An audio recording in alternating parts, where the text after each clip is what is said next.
दया कर दान भक्ति का हमें परमात्मा देना, दया करना हमारी आत्मा को शुद्धता देना, दया कर दान भक्ति का मुझे परमात्मा देना, दया करना हमारी आत्मा को शुद्धता देना। सदा से आप दीनों का प्रभु उद्धार करते हैं, हमारी दीन हालत को पतित पावन मिटा देना, दया कर दान भक्ति का हमें परमात्मा देना, दया करना हमारी आत्मा को शुद्धता देना। बहा दो प्रेम की गंगा दिलों में प्रेम का सागर, बहा दो प्रेम की गंगा दिलों में प्रेम का सागर, हमें आपस में मिलजुल कर प्रभु रहना सिखा देना, दया कर दान भक्ति का हमें परमात्मा देना, दया करना हमारी आत्मा को शुद्धता देना।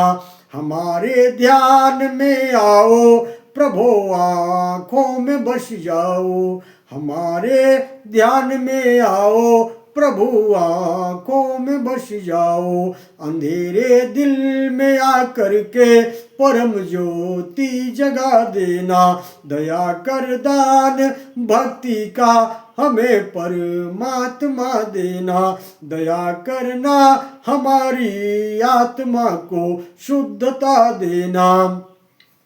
वतन के वास्ते जीना, वतन के वास्ते मरना, वतन पर जा फिदा करना प्रभु हमको सिखा देना, दया कर दान भक्ति का हमें परमात्मा देना।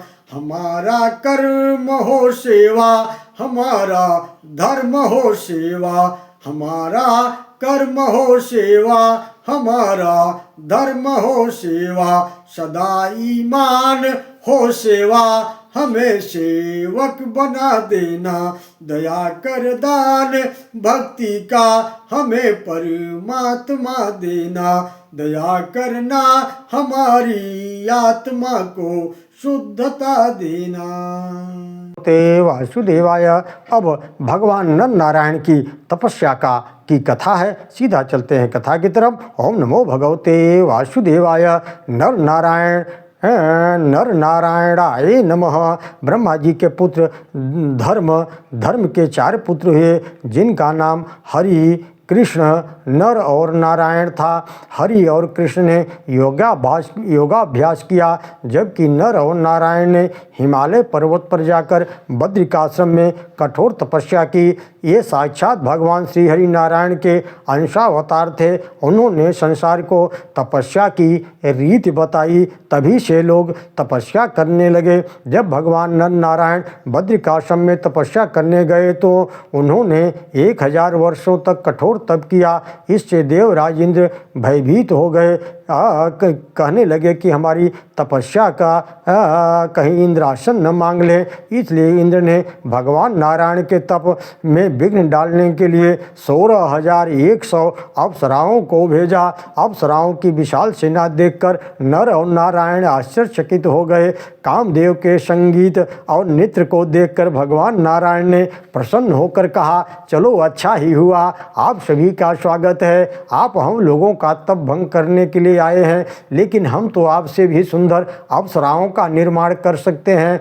इतना कहकर उन्होंने अपने हाथ जांघ पर घुमाया। अपना एक हाथ, एक क्षण में उर्वशी नाम की एक अप्सरा उत्पन्न हो गई। उर्वशी के सौंदर्य को देखकर कामदेव की सेना मोहित हो गई। भगवान नर नारायण ने जितनी अप्सराएं स्वर्ग से आई थी, उतने ही अप्सराएं अपने हाथ से बना दी और इंद्र को उपहार में दे दिया। अप्सराओं ने कहा, को गच्छामो महाभाग प्राप्तास्ते पाद पंकजम। नारायण सुरश्रेष्ठ भक्त्या परमया मुदा। हे महाराज, अब हम आपको छोड़कर कहाँ जाएं? आप ही हमारे पति बन जाएं। आपने जिन उर्वशी आदि 16,100 अप्सराओं को प्रकट किया है, हमारी जगह आप इन्हें इस स्वर्ग में भेज दीजिए। अप्सराओं की बात सुनकर भगवान नारायण क्रोध से भर गए। तब नर ने नारायण को समझाते हुए कहा कि हे भैया, यह सब स्त्रियां हमारी तपस्या में विघ्न डालने के लिए आई हैं, इसलिए हमें न तो अहंकार करना चाहिए न क्रोध करना चाहिए, क्योंकि अहंकार और क्रोध हमारे सबसे बड़े ये दोनों शत्रु हैं। इसी अहंकार और क्रोध के कारण हम लोगों को प्रहलाद के साथ 100 दिव्य वर्षों तक युद्ध करना पड़ा था, इसलिए आप क्रोध का परित्याग कर दीजिए। नारायण ने उन अप्सराओं से कहा कि देवियों, इस जन्म में तो हमने संकल्प कर रखा है कि हम कभी विवाह नहीं करेंगे, लेकिन हम तुम्हें वचन देते हैं जब कृष्णावतार में हम अवतार लेंगे तो मैं कृष्ण के रूप में और नर अर्जुन के रूप में आएंगे। इस अवतार में मैं तुम सबका पाणी ग्रहण करके तुम सबके साथ विवाह करूँगा। तदा भवतो मद्वारा प्राप्य जन्म पृथक पृथक भूपतीनां सुता भूत्वा पत्नी भावम गमिष्यत। नमो भगवते वासुदेवाय।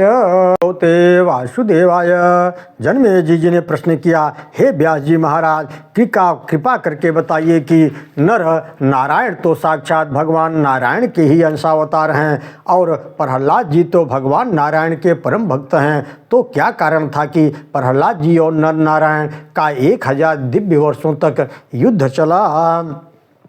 व्यास जी कहते हैं, राजन ध्यान पूर्वक सुनो। कदाचित भृगपुत्रोथ च्यवनाख्यो महातपः जगान नर्मदा स्नातु तीर्थम वै व्याहतीश्वरम। एक बार भृगु महाराज के पुत्र च्यवन मुनि व्याहतीश्वर नामक तीर्थ में पहुँचे। वहाँ रेवा नदी में उतर करके वह बहुत स्नान कर रहे थे, तभी भयंकर सर्प ने मुनि को पकड़ लिया। वह नागराज उनको पाताल लोक में खींच कर ले गया।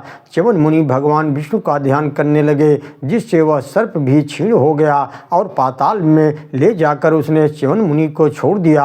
च्यवन मुनि वहाँ पाताल लोक में विचरण करने लगे और संयोग से एक बार उनकी भेंट प्रहलाद जी से हुई। प्रहलाद जी ने उनकी पूजा की और उनसे पाताल लोक आने का कारण पूछा।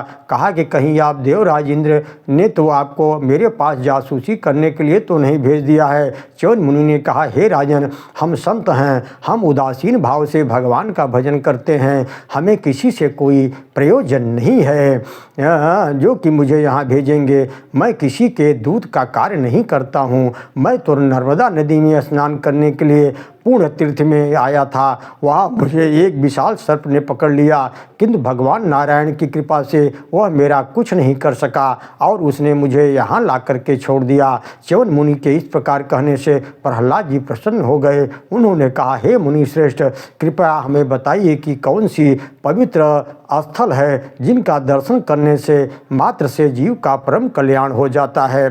च्यवन मुनि ने कहा, प्रहलाद जी, नैमिषारण्य, चक्र तीर्थ, पुष्कर तीर्थ आदि अनेक तीर्थ है जिनका वर्णन हम अपनी वाणी से नहीं कर सकते। च्यवन मुनि की बात सुनकर प्रहलाद जी पूरे नगरवासियों को लेकर नैमिषारण्य दर्शन करने के लिए चले गए। वहाँ जाकर उन्होंने आनंद पूर्वक स्नान किया। स्नान के बाद उन्होंने देखा कि वहाँ पर धनुष बाण धारे किए हुए 2 तपस्वी तपस्या कर रहे हैं। प्रहलाद जी के मन में आया कि तपस्या के लिए धनुष बाण की क्या काम है? ये तो परस्पर विरोधी स्वभाव है, क्योंकि ब्राह्मण तो तपस्या करनी चाहिए, धनुष बाण की उन्हें क्या आवश्यकता है? उनके मस्तक पर जटा मुकुट है और उन्होंने तिलक धारण कर रखा है। ये दोनों बातें तो दिखावा मात्र प्रतीत हो रही हैं। प्रहलाद जी की बातों को सुनकर भगवान नर नारायण ने कहा, युद्ध और तपस्या दोनों हम समान रूप से करने में समर्थ हैं, फिर इस विषय में आप पूछ कर क्या करेंगे? आप अपनी इच्छानुसार अपने रास्ते पर चले जाइए, आप यहाँ पर अपना समय व्यर्थ मत कीजिए। भगवान नारायण के सब जाने के बाद भी